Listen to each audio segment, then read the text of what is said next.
በሙዚቃ ዓለም ውስጥ ስሙን እንደ ማይክል ጃክሰን በደመቀ ቀለም የጻፈ ሰው የለም። ታሪኩ የሚጀምረው እንደ አውሮፓውያን አቆጣጠር ነሐሴ 29 በ1958 ነው። በኢንዲያና ግዛት በምትገኘው ጋሪ በምትባል ትንሽ የኢንዱስትሪ ከተማ ውስጥ ነው። ማይክል ለቤተሰቡ ስምንተኛ ልጅ ነበር።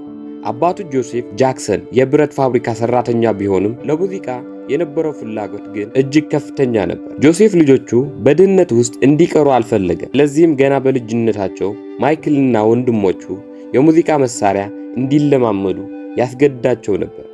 ማይክል ገና የ5 ዓመት ልጅ እያለ ነበር የቤተሰቡ የሙዚቃ ቡድን የሆነው ጃክሰን 5 የተቀላቀለው። የማይክል የልጅነት ጊዜ እንደ ማንኛው ሕፃን በጨዋታና በሳቅ የተሞላ አልነበር። አባቱ ጆሴፍ እጅግ ጥብቅና ጨካኝ የሚባል አባት ነበር። ልጆቹ ልምምድ ሲያደርጉ ስህተት ከሰሩ ይገረፉ ነበር። ማይክል በኋላ ላይ እንደተናገረው አባቱን ሲያይ በፍርሃት ይርበደበድ ነበር። ነገር ግን ይህ ጭካኔ የተሞላበት ስልጠና ማይክልን በዓለም መድረክ ላይ ወደማይበገር ድንቅ አርቲስትነት ቀየረው። ጃክሰን 5 በየቦታው እየተዘዋወሩ ከሰሩ በኋላ በ1968 በታዋቂው ሞታውን ሪከርድ ታዩ።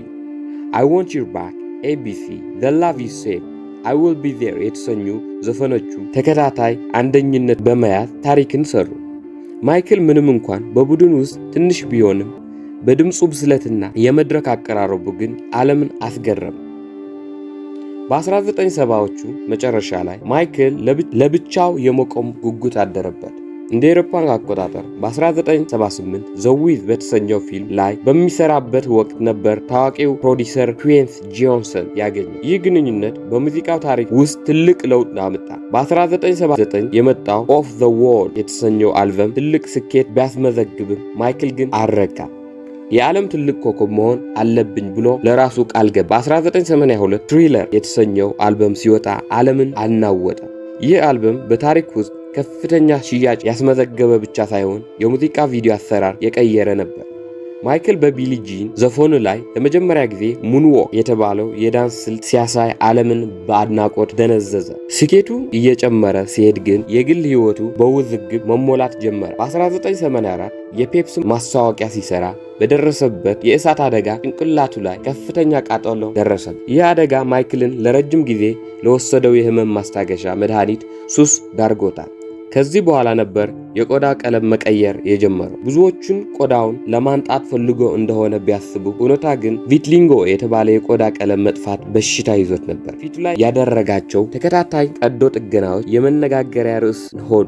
ማይክል የልጅነቱ ጊዜውን መልሶ ለማግኘት በሚመስል መልኩ ኔቨር ላንድ የተባለው ታላቅ መናፈሻ መሰል ቤቱን ገነባ። እዚያም ከእንስሳት ሕፃናት ጋር መጫወት ይወድ ነበር። ሆኖም ይህ ለሕፃናት ያለው ፍቅር በ1993 እና በ2005 ለከባድ የሕግ ክስ ዳረገው። በሕፃናት ላይ ጥቃት ፈጽሟል በሚል የቀረቡበት ክሶች ለዓመታት በፍርድ ቤት ሲንከባለሉ ቆዩ። ምንም እንኳን በፍርድ ቤት በነፃ ቢሰናበትም የነበረው ክብር ዝና ግን በእጅጉ ተጎዳ። ሚዲያዎችም ዋኮ ጃኮ እብዱን ጃክሰን እያሉ ስሙን ያጠፉት ነበር። ይህ ወቅት ለማይክል የገንዘብና የስነ ልቦና ቀውስ ወቅት ነበር። በ2009 ዓመተ ምህረት ማይክል ወደ ሙዚቃው ዓለም በታላቅ ብቃት ለመመለስ ወሰነ። This Is It የተሰኘው የመጨረሻው የኮንሰርት ጉዞ በለንደን ለማድረግ ዝግጅት ጀመረ። በ50 ዓመቱ የነበረው የዳንስ ብቃት ገና ወጣት ይመስል ነበር። ነገር ግን ኮንሰርቱ ሊጀምር ጥቂት ቀናት ሲቀሩት ነሐሴ 25 ቀን 2009 ዓመተ ምህረት ማይክል በቤቱ ኮማ ውስጥ ተገኘ። ዓለም ሁሉ ጆሮውን ወደ ሎስ አንጀለስ ሆስፒታል ሰቀለ።